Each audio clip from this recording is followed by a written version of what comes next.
The pipe wrench slipped from my greasy fingers and clanged against the concrete floor of my basement workshop. 3:15 a.m., and I was fixing another leak while my wife, Elena, was upstairs, sleeping off her headache, the same headache that had kept her out until midnight at another emergency client meeting. Funny how PR emergencies always seem to smell like expensive cologne and leave lipstick stains on shirt collars. My name is Nick Parrish, and I've been married to a lie for 8 years. I wiped my hands on an old rag and stared at the pipe joint I'd just tightened. Everything in this house was falling apart, just like my marriage. But unlike Elena, I actually knew how to fix things. I'd built my construction company, Parrish and Sons, from nothing. No sons yet, just the promise of them. Elena used to joke about that. Used to joke about a lot of things before she decided I wasn't worth the effort. The floorboards creaked above me, Elena's heels clicking across the hardwood in our bedroom. At 3:15 in the morning, either she was sleepwalking in stilettos or she was getting ready to sneak out again. I climbed the basement stairs quietly, my work boots silent on the wooden steps. Through the crack in our bedroom door, I watched my wife of 8 years apply lipstick in the mirror, red lipstick. The expensive kind she saved for special occasions. Her black dress, the one I'd bought her for our anniversary, hugged her curves like it was painted on. She looked beautiful. She always looked beautiful when she was about to betray me. Elena grabbed her purse and tiptoed toward the door. I slipped back into the shadows of the hallway, watching her leave through the front door like a ghost in the night. The Audi's engine purred to life in our driveway, and then she was gone. Back in my workshop, I opened the metal filing cabinet where I kept my important papers: birth certificates, insurance policies, business contracts, and now a growing collection of evidence. Photos I'd taken of Elena's car parked outside the Meridian Hotel. Credit card statements showing charges at restaurants I'd never been to. Phone records with calls to a number I'd traced back to Brady Kessler, the hotshot architect who'd been trying to steal my commercial contracts for the past 2 years. I poured myself 3 fingers of bourbon and sat in my leather chair, the one Elena always complained made the basement look like a man cave. She wasn't wrong. This was my cave, my sanctuary. The place where I came to think, to plan, and now, to plot. The anonymous letter had arrived 3 days ago. Plain white envelope, no return address. Inside, just a single line typed on cheap paper. You deserve better. She's with Brady. A friend. I'd laughed at first, someone playing a cruel joke. But then I'd started paying attention. Really paying attention. Elena's late nights had tripled in the past month. Her phone was always face down on the table. She'd started buying new lingerie, the kind she never wore for me. And yesterday, when I'd suggested we finally take that European honeymoon we'd been planning for 3 years, she'd looked at me like I'd suggested we vacation in a sewer. "Those tickets are expensive, Nick," she'd said, not looking up from her laptop. "Maybe we should wait until business picks up." Business was fine. Better than fine.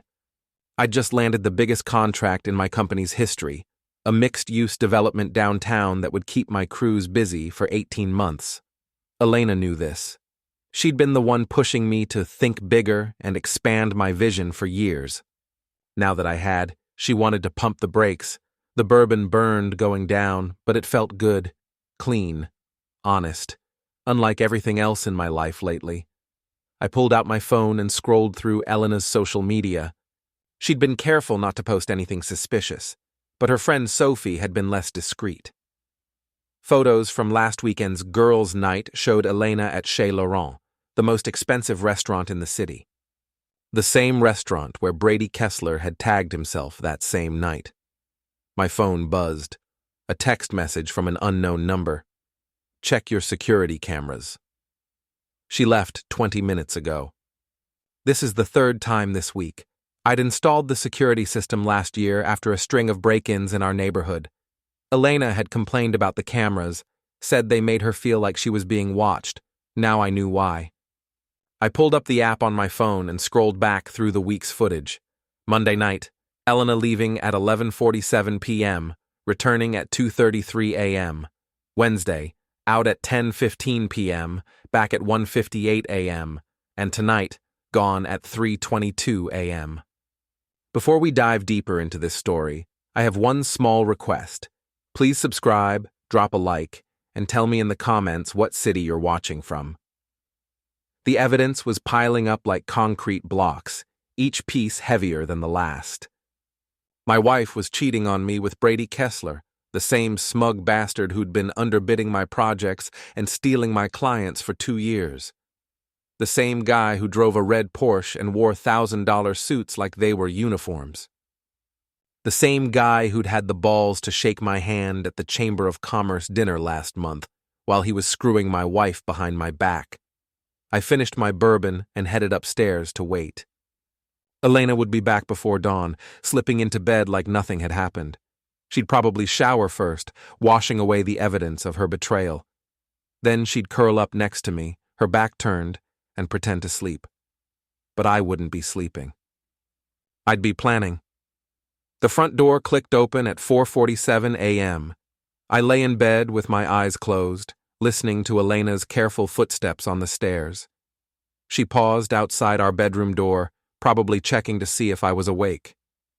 Satisfied that I was still the oblivious husband, she slipped into the bathroom. The shower ran for 20 minutes. When she finally crawled into bed, her hair was damp and she smelled like expensive soap instead of Brady's cologne. She thought she was being clever. She had no idea how stupid she looked. "Good meeting?"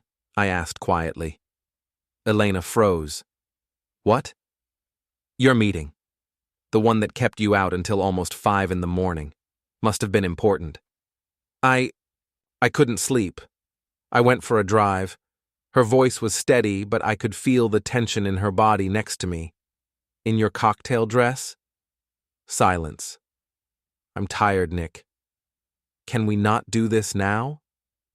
"Sure, honey. Get some rest. Big day tomorrow." She relaxed slightly, thinking she'd dodged the bullet. But tomorrow wasn't going to be big for her. It was going to be devastating. I waited until Elena's breathing became deep and regular before slipping out of bed. In my workshop, I opened my laptop and began typing. If my wife wanted to play games, I'd show her how the game was really played. First, I called my lawyer. Jim Hendricks had handled my business contracts for 10 years, and I trusted him completely. His voicemail picked up, but I knew he'd call back within the hour. Jim was an early riser. Next, I pulled up Elena's employment contract with Meridian Architecture, Brady's firm. She'd left a copy in our home office last year when she'd gotten her promotion. I'd helped her negotiate the terms, including a strict morality clause that prohibited relationships between employees and competitors. At the time, we'd laughed about it. Corporate lawyers and their paranoia. Now that morality clause was going to be Elena's downfall.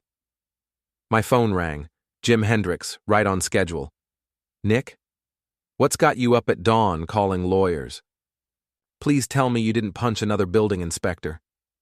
"Nothing like that, Jim. I need to know about divorce law in this state, specifically adultery and asset division." The line went quiet for a moment. "Jesus, Nick. I'm sorry. What happened?" "Elena's been cheating. With Brady Kessler, if you can believe that. I need to know my options." "Do you have proof?" "Working on it, but yeah, I've got enough to make it stick." Jim sighed. "Okay, here's the deal. This state recognizes adultery as grounds for divorce, and it can affect asset division if you can prove the affair damaged the marriage financially or emotionally. But Nick, you need to be smart about this.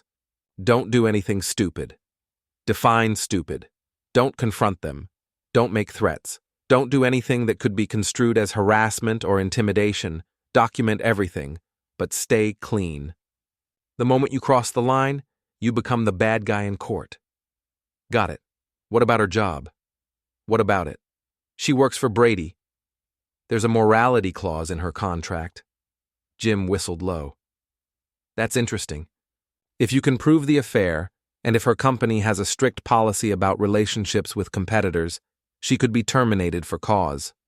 No severance, no unemployment benefits. And if she gets fired for cause, then she's got no income to claim in the divorce proceedings. Makes your asset protection much easier. I smiled for the first time in weeks.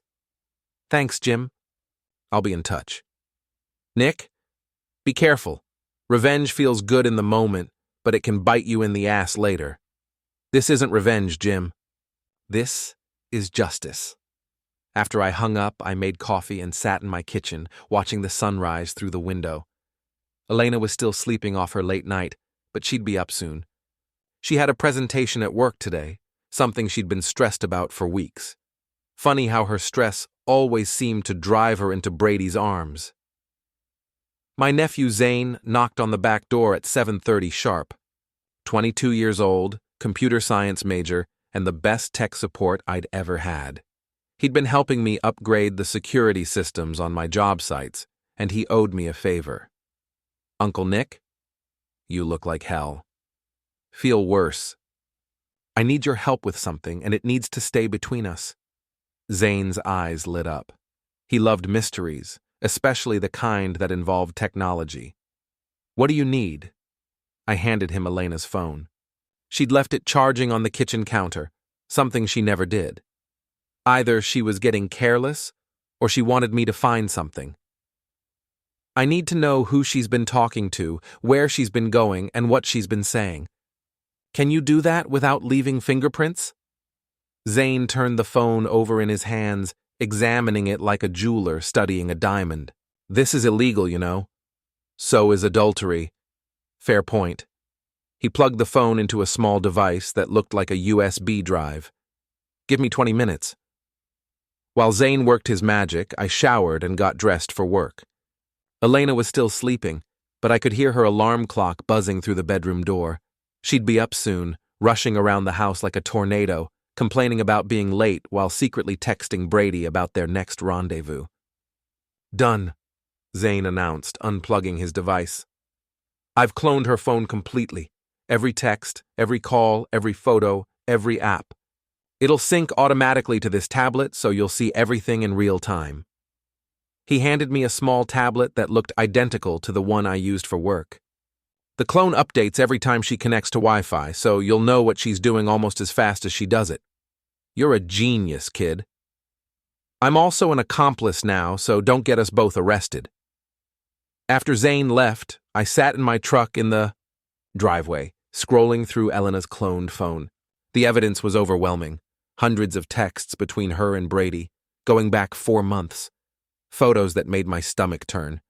Plans for secret meetings, complaints about me, discussions about their future together. But the worst part was reading how they laughed about me. How Brady called me the caveman, and Elena referred to me as her biggest mistake. How they joked about my pathetic attempts to save our marriage and my desperate suggestions for romantic getaways. They thought I was stupid. They thought I was blind. They thought they were so much smarter than the dumb construction worker who'd gotten lucky in business. They were about to learn how wrong they were. Elena's presentation was scheduled for 10 a.m. at the Meridian Architecture offices.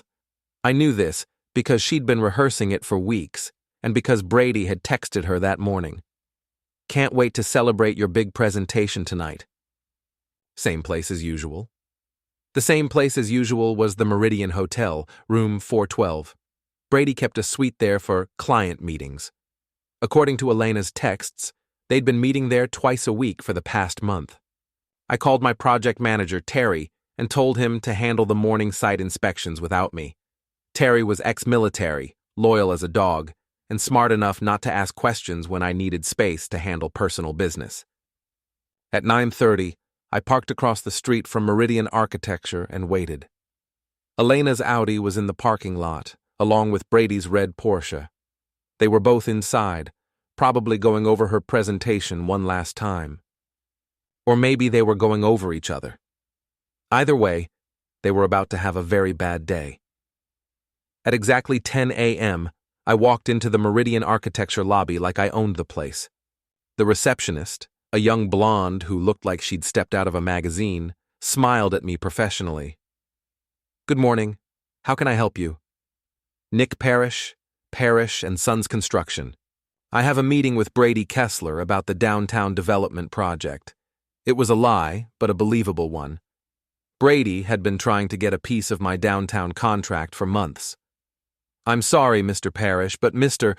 Kessler is in a presentation right now. Would you like to wait?" "Actually, this is about the presentation. There's been a change to the construction timeline that affects the architectural plans. It's pretty urgent." The receptionist looked uncertain. "Let me call his assistant." While she made the call, I studied the office layout. Open concept, lots of glass, very modern. The kind of place where everyone could see everyone else's business. Perfect for what I had planned. "Mr. Kessler's assistant says you can go up. Conference room B, 3rd floor." I took the elevator up, my heart pounding with anticipation. Through the glass walls of conference room B, I could see Elena at the head of a long table, presenting to a room full of suits. Brady sat at the far end, watching her with the kind of attention that had nothing to do with architecture. I knocked on the door and walked in without waiting for permission.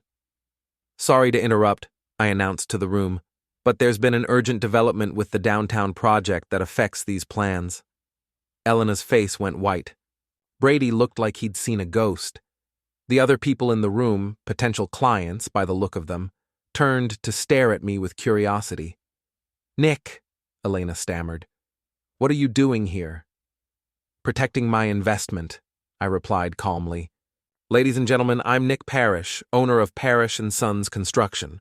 We're the general contractor on the downtown mixed-use development that Mrs. Parrish has been presenting to you." I walked to the front of the room and stood next to Elena. She was trembling slightly, but trying to maintain her professional composure. "The thing is," I continued, "there's been a significant conflict of interest that's come to light. You see, Mrs. Parrish, who, full disclosure, is my wife, has been conducting personal business with Mr.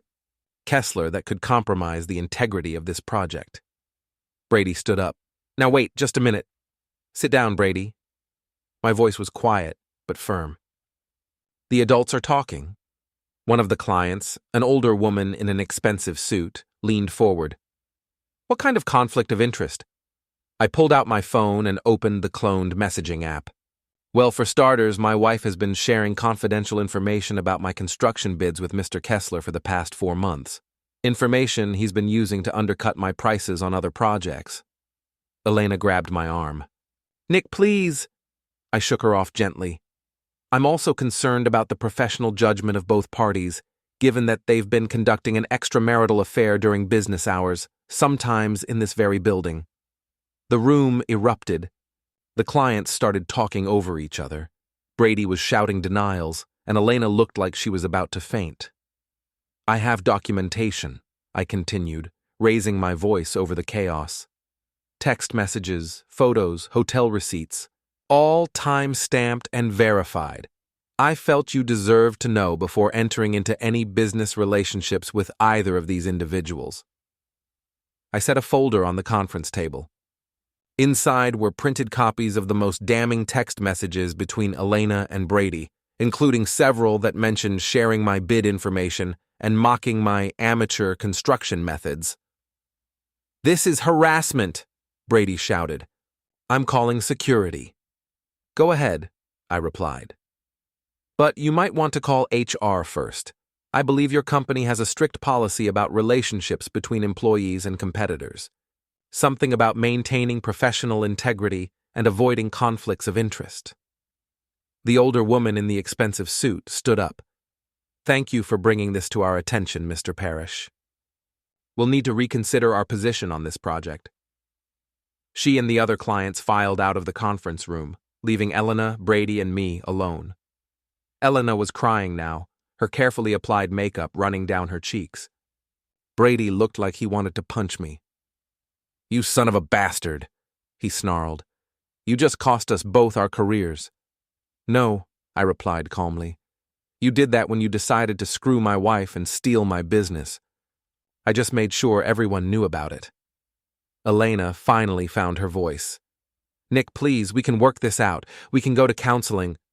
"Counseling?" I laughed. "Elena, you've been cheating on me for 4 months. You've been sharing my business secrets with my biggest competitor. You've been lying to my face every single day while planning your future with another man. What exactly do you think counseling is going to fix? I made a mistake. You made a choice. Multiple choices. Every single day for 4 months, you chose to betray me. Now you get to live with the consequences." I walked toward the door, then turned back. "Oh, and Elena, you might want to update your resume. Something tells me your services won't be needed here much longer." As I left the Meridian Architecture building, I felt lighter than I had in months. The first phase of my plan was complete. Elena's professional reputation was destroyed, her relationship with Brady was exposed, and her income was about to disappear. But I was just getting started. Back at my office, I called Jim Hendricks and gave him the go-ahead to file divorce papers. Then I called my accountant and had him freeze all joint accounts except for Elena's personal checking account, which had about $300 in it. Enough for gas and groceries, but not enough for the lifestyle she'd grown accustomed to. By noon, word had spread through the local business community like wildfire. My phone was ringing constantly. Other contractors wanting to know if the rumors were true, suppliers asking if they should still honor Elena's company credit cards, and reporters from the Business Journal looking for a statement. I gave the same answer to everyone. No comment, but all the facts will come out in due time. Elena called me 17 times that afternoon. I didn't answer. She left voicemails ranging from angry to desperate to threatening. The last one was just her crying for 2 minutes straight. At 5 p.m., I drove to Darla's bar, a local dive where contractors and blue-collar workers gathered after long days. Darla had owned the place for 20 years, and she knew everyone's business before they knew it themselves. Well, Darla said as I walked in. "If it isn't the man of the hour. Heard you caused quite a stir downtown today. News travels fast. Honey, in this town, gossip moves faster than the internet. What can I get you?" "Bourbon. Make it a double." Darla poured the drink and leaned across the bar. "For what it's worth, everyone saw this coming except you." Elena's been flashing that rock on her finger while complaining about being married to a simple man. And Brady's been bragging about his conquest to anyone who'd listen. He was bragging? Oh yeah, real classy guy. Said he was upgrading Elena from blue collar to white collar. Made jokes about teaching her what real success looked like. The bourbon burned, but not as much as the humiliation. They hadn't just betrayed me, they'd made me a laughingstock. "Course he ain't laughing now," Darla continued. "Word is he got fired about an hour ago. Something about a morality clause and violating company policy." I raised my glass. 2 morality clauses. Amen to that. As the evening wore on, more people filtered into the bar. Contractors, electricians, plumbers, the backbone of the local construction industry. And every single one of them had heard about Elena and Brady's very public downfall. Terry showed up around 7, sliding onto the bar stool next to me. "Heard you had an interesting day." "You could say that. Elena's been calling the office looking for you." "Sounds pretty desperate." "I bet she does." Terry ordered a beer and studied me carefully. "So what's the plan, boss?" This doesn't feel like the end of the story. He was right. This was just the beginning. Over the next week, I watched Elena's world crumble piece by piece. She'd been fired from Meridian Architecture, just as I'd expected. Brady had been terminated the same day, and according to the gossip network, he was having trouble finding another position. Apparently, word of his unprofessional conduct had spread throughout the architecture community. Elena had moved out of our house and into a small apartment across town. She'd tried to take half our furniture, but I'd reminded her that everything was in my name, purchased with my money, and she was entitled to exactly nothing until the divorce was finalized. She'd hired a lawyer, a bottom feeder named Peterson who specialized in messy divorces. He'd sent Jim Hendricks a letter demanding spousal support and half of my business assets. Jim had responded with a counteroffer. Elena could have her personal belongings and whatever money was in her checking account when she moved out. Everything else was mine. Peterson had threatened to fight, but his heart wasn't in it. The evidence against Elena was overwhelming, and everyone knew it. She'd violated her marriage vows, betrayed her husband's business interests, and gotten herself fired for unprofessional conduct. No judge in the state would award her significant assets under those circumstances, but my real revenge was just beginning. Elena's friend Sophie had been her biggest supporter throughout the affair, encouraging her to follow her heart and not settle for less than she deserved. Sophie was married to Derek, who happened to be Brady's former business partner at Meridian Architecture. I'd done some research on Derek and discovered that he'd been trying to push Brady out of the firm for months. Brady was flashy and brought in clients, but Derek did most of the actual work. He'd grown tired of Brady taking credit for his designs while treating him like a junior partner. Derek and I met for coffee on a Wednesday morning, 2 weeks after Elena's presentation disaster. "I want to thank you," Derek said, stirring sugar into his coffee. "You did me a huge favor by exposing Brady's unprofessional behavior. I've been trying to get rid of him for 2 years. Happy to help, but I might need a favor in return." Derek raised an eyebrow. "What kind of favor?" "The kind that ensures Brady never works in this city again. He's already pretty well blacklisted. Word gets around in our industry. I want to make sure it gets around to other industries too." I slid a folder across the table. Inside were copies of Brady's expense reports from Meridian Architecture, showing thousands of dollars in questionable charges. Hotel rooms, expensive dinners, weekend trips, all supposedly for client development, but the timing coincided perfectly with his affair with Elena. "He was using company money to wine and dine my wife," I explained. "That's embezzlement, fraud, and theft of company resources." Derek's eyes widened as he flipped through the documents. "How did you get these?" "Elena had copies on her home computer. She was helping Brady falsify expense reports to cover their affair. It was a lie, but a believable one. I'd actually created the fake expense reports myself, using information from Elena's cloned phone to match dates and locations." But Derek didn't need to know that. "This is enough to file criminal charges," Derek said, "or you could handle it internally. Make sure Brady pays back every penny he stole, and make sure everyone in the business community knows why he was really fired." Derek smiled. "I like the way you think." By the end of the week, Brady's reputation was completely destroyed. Word spread that he'd been terminated for embezzlement and fraud, not just unprofessional conduct. His Porsche was repossessed, his apartment lease was terminated, and he'd been forced to move back in with his parents in another state. Elena tried to follow him, but Brady wanted nothing to do with her.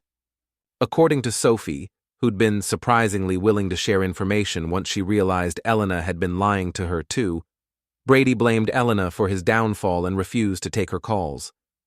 Elena was alone, unemployed, and rapidly running out of money. Her parents, who'd never approved of her marriage to a common laborer, were equally unimpressed with her affair with an unemployed architect. They'd cut off her financial support and told her to figure out her own mess. But I still wasn't satisfied. Elena had humiliated me publicly, betrayed my trust, and tried to destroy my business. She deserved more than just unemployment and loneliness. She deserved to understand exactly how it felt to be betrayed by the people closest to you. Sophie was the key.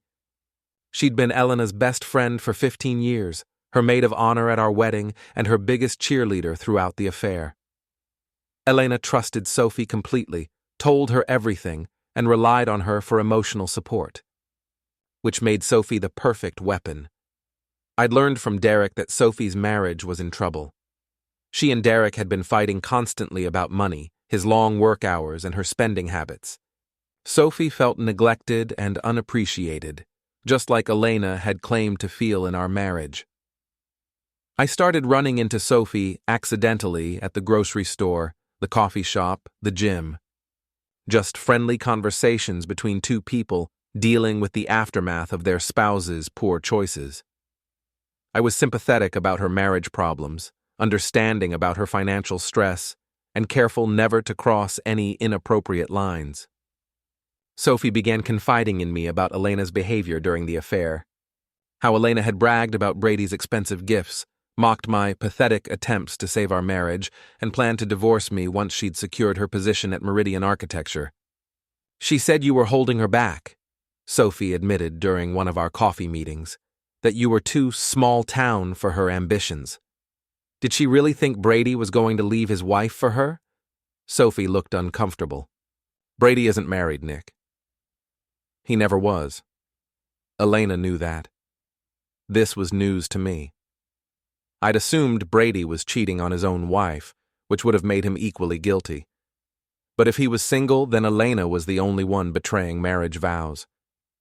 "She told me Brady was married," I said. "No, she told you Brady was married. She told me the truth, that he was single and looking for a serious relationship. She said she was going to divorce you as soon as she figured out how to get half your money." The betrayal cut deeper than I'd expected. Elena hadn't just cheated on me, she'd planned to destroy me financially while lying about her lover's marital status to gain sympathy. "There's something else," Sophie continued, looking guilty. "Elena asked me to lie for her if you ever got suspicious. She wanted me to say she was with me on the night she was really with Brady. I did lie for her, Nick. I'm sorry." "How many times?" "At least a dozen. Maybe more. She'd call me after her dates with Brady and give me details about where we supposedly went and what we supposedly did, just in case you asked." Sophie had been an active participant in Elena's deception, helping her create alibis and cover stories. She'd looked me in the eye at social gatherings and asked how Elena was feeling after their girls' nights that had never happened. But Sophie's guilt was going to be Elena's downfall. "I feel terrible about lying to you," Sophie said. "Elena was my friend, but what she did was wrong, and the way she talked about you, it wasn't right." "What did she say?" Sophie hesitated, then seemed to make a decision. "She said you were boring in bed, that you had no ambition beyond your little construction company, that you were the kind of man who'd never amount to anything because you were too comfortable being ordinary." Each word was like a physical blow. Elena had shared our most intimate details with her friend, mocking me and our marriage while planning her escape. She also said— Sophie paused, clearly struggling with whether to continue. "What?" "She said she'd been faking orgasms for years, that she'd never been attracted to you physically, but you were financially stable and she thought she could change you into someone more sophisticated."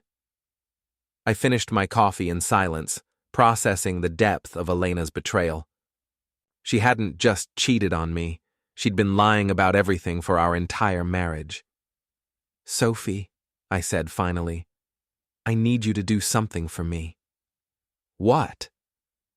"I need you to tell Elena that you've been talking to me. Tell her everything you just told me. Tell her you feel guilty about lying, and you think she should know that I know the truth about everything." Sophie looked confused. "Why would you want me to do that?" "Because Elena needs to understand that everyone she trusted has abandoned her, just like she abandoned me." Sophie agreed, though she seemed reluctant. 2 days later, she called me with an update. "I told Elena everything we discussed," she said. "She went crazy, Nick. Started screaming at me, calling me a traitor, saying I'd ruined her life. Then she said something that scared me." "What?" "She said she was going to make you pay for destroying her future. That she had information that could ruin your business, and she wasn't going to let you get away with humiliating her." This was interesting. Elena thought she still had leverage over me. "What kind of information?" "She wouldn't say. But she seemed really confident that she could hurt you somehow." I thanked Sophie and hung up, then called Jim Hendricks. "Elena's threatening to retaliate," I told him. "Claims she has information that could hurt my business." "Any idea what she's talking about?" Not a clue. My business is clean, my taxes are current, and my contracts are all legitimate. Could she make false accusations? Try to damage your reputation? Maybe. But I've got documentation of her affair and her sharing of confidential information. If she tries to attack me publicly, I'll destroy her credibility. Be careful, Nick. Desperate people do stupid things. Elena made her move 3 days later. She called a reporter from the local business journal and claimed that I'd been using substandard materials on construction projects, bribing building inspectors, and falsifying safety reports. She said she had evidence that could expose widespread corruption in my company. The reporter, a young guy named Matthews who was hungry for a big story, called me for comment. Miss Parrish claims she has documentation showing that your company has been cutting corners on safety and materials for several major projects, he said. She says she's willing to go on the record with specific allegations. Miss Parrish was fired from her job for unprofessional conduct and is currently going through a messy divorce, I replied. She's also facing potential criminal charges for sharing confidential business information with competitors. I'd question her credibility and her motives. But she says she has documents. Then I look forward to seeing them. My company's safety record is spotless, our materials exceed industry standards, and we've never had a single violation from building inspectors. Miss Parrish is welcome to make any accusations she wants, but she'd better be prepared to back them up in court. Matthews published a small article about Elena's allegations, but it was buried on page 6 and included my response questioning her credibility. More importantly, it included details about her affair and termination from Meridian Architecture. The article had the opposite effect of what Elena had intended. Instead of damaging my reputation, it made her look desperate and vindictive. Several of my clients called to express their support, and I actually received 2 new project inquiries from companies that had read about the situation. Elena's final gambit had backfired spectacularly. The divorce was finalized on a cold Tuesday morning in November.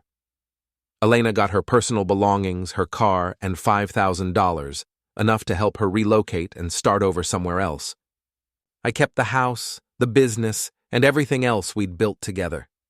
Elena didn't show up to the final hearing. According to her lawyer, she'd already left town, following some lead on a job opportunity in another state. Peterson seemed relieved to be done with the case. Your ex-wife made some poor choices, he told Jim Hendricks after the hearing, but she's young enough to rebuild her life somewhere else. Let's hope she's learned something from this experience, Jim replied diplomatically. I doubted Elena had learned anything except that actions have consequences. But that wasn't my problem anymore. That evening, I sat in my basement workshop, enjoying a bourbon and reflecting on the past few months. Elena was gone, Brady was ruined, and I was free to rebuild my life on my own terms. My phone buzzed. A text from an unknown number. Saw the news about your divorce. Congratulations on your freedom. A friend. The same person who'd sent me the original anonymous letter about Elena's affair. I'd never figured out who my mysterious informant was, but I owed them a debt of gratitude. I typed back, "Thank you for opening my eyes." The response came immediately. Some people deserve better. Some people deserve worse. Justice isn't always pretty, but it's always necessary. I raised my glass to my unknown ally wherever they were. 6 months later, my business was thriving. The downtown development project was ahead of schedule and under budget, and I'd landed 3 new commercial contracts. I'd started dating again. Nothing serious, just dinner and conversation with women who appreciated honesty and integrity. Elena had found work at a small architecture firm in Phoenix, according to Sophie, who'd remained in touch despite their falling out. She was living in a studio apartment and driving a 10-year-old Honda, a far cry from the luxury lifestyle she'd enjoyed as my wife. Brady had never recovered from his professional disgrace. Derek had made sure that everyone in the architecture community knew about his embezzlement and fraud. He'd moved back to his hometown and was working at his father's hardware store, a bitter end to his once promising career. Sophie and Derek had worked through their marital problems and were doing better. Sophie had apologized repeatedly for her role in Elena's deception, and I'd forgiven her. She'd been manipulated by Elena just as much as I had. On a warm Saturday morning in May, I was working in my garden when a familiar car pulled into my driveway. Elena's Audi, looking older and more worn than I remembered. Elena got out slowly, as if she wasn't sure she should be there. She looked different, thinner, tired, with dark circles under her eyes. The confident, glamorous woman I'd married had been replaced by someone who looked defeated. "Hello, Nick," she said quietly. "Elena, what brings you back to town?" "I wanted to talk to you." To apologize. I set down my gardening tools and studied her face. She looked sincere, but Elena had always been a good actress. Apologize for what, specifically? For everything. For cheating on you, for lying to you, for trying to hurt your business, for throwing away 8 years of marriage for someone who didn't even care about me. Brady didn't work out? Elena laughed bitterly. Brady made it very clear that I was just a convenient distraction. When things got complicated, he dropped me faster than you'd drop a hot coal. Turns out he was seeing 2 other women at the same time. I'm sorry to hear that. Are you? Really? I considered the question honestly. I'm sorry you got hurt. I'm not sorry that you learned what kind of man Brady really was. Elena nodded. I deserved that. I deserved all of it. Why are you here, Elena? I lost my job in Phoenix. The company downsized, and I was the newest hire. I'm broke, Nick. I can't afford my apartment. I can barely afford gas to get home, and I have nowhere else to go. What do you want from me? I don't know. Help, I guess. A loan, maybe. Or ... quote. She hesitated. Maybe a chance to start over. I stared at her, wondering if she was serious. Start over? You mean get back together? I know it sounds crazy, but we were good together once, weren't we? Before everything went wrong? Before you decided I wasn't good enough for you? Elena's eyes filled with tears. I was stupid, Nick. I thought I wanted something different, something more exciting. But I learned that excitement doesn't last. Stability does. Loyalty does. Love does. You didn't love me, Elena. You said so yourself. You told Sophie you'd been faking everything for years. She looked shocked. Sophie told you that? Sophie told me a lot of things. About your plans to divorce me, about your lies, about how you really felt about our marriage. Elena sat down heavily on my porch steps. I said those things because I was angry. Because I felt trapped. But I didn't mean them. Which part didn't you mean? The part about faking orgasms, or the part about me being too ordinary to amount to anything? Elena winced. I was trying to justify what I was doing. I was trying to make myself feel better about cheating on you by convincing myself that our marriage was already over. It was over, Elena. The moment you decided to betray me. But it doesn't have to stay over. People make mistakes, Nick. People learn from them and grow. I'm not the same person I was a year ago. I looked at this woman I'd once loved, once trusted, once planned to spend my life with. She was asking for forgiveness, for a second chance, for the opportunity to undo the damage she'd caused. Elena, I said gently, I don't hate you. I don't wish you ill. But I will never trust you again. And without trust, there's no foundation for a relationship. I could earn your trust back. No, you couldn't. Because every time you were 5 minutes late, every time you worked late, every time you didn't answer your phone immediately, I'd wonder if you were cheating again. That's not a marriage, Elena. That's a prison sentence. Elena started crying in earnest now, the tears streaming down her face. So, that's it? You're just going to let me fail? I'm not letting you do anything. Your failures are your own, just like your successes will be. You're a smart, capable woman, Elena. You can rebuild your life without me. But I don't want to rebuild without you. I want to rebuild with you. I stood up and brushed the dirt off my hands. What you want doesn't matter anymore. You gave up the right to want things from me when you chose Brady over our marriage. Elena looked up at me with desperate eyes. Please, Nick. I'm begging you. I have nothing left. Then you'll have to build something new. Somewhere else. With someone else. I love you. No, Elena. You love the security I represented. You love the lifestyle I provided. You love the idea of having a safety net when your other plans fall through. But you don't love me. I walked toward my front door, then turned back one last time. For what it's worth, I did love you. Completely and honestly. That's why your betrayal hurt so much. And that's why I can never forgive it. Some things, once broken, can't be fixed. Elena sat on my porch steps for another hour, crying and occasionally calling my name. I watched her through the window, feeling a mixture of pity and satisfaction. She'd finally learned what it felt like to lose everything, to be abandoned by someone she'd counted on. Eventually, she got back in her car and drove away. I never saw her again. 3 years later, I married Sarah, a kindergarten teacher who appreciated simple pleasures and honest conversation. We had a small wedding with close friends and family, and we honeymooned in Europe, the trip Elena and I had never taken. Sophie and Derek were among our wedding guests.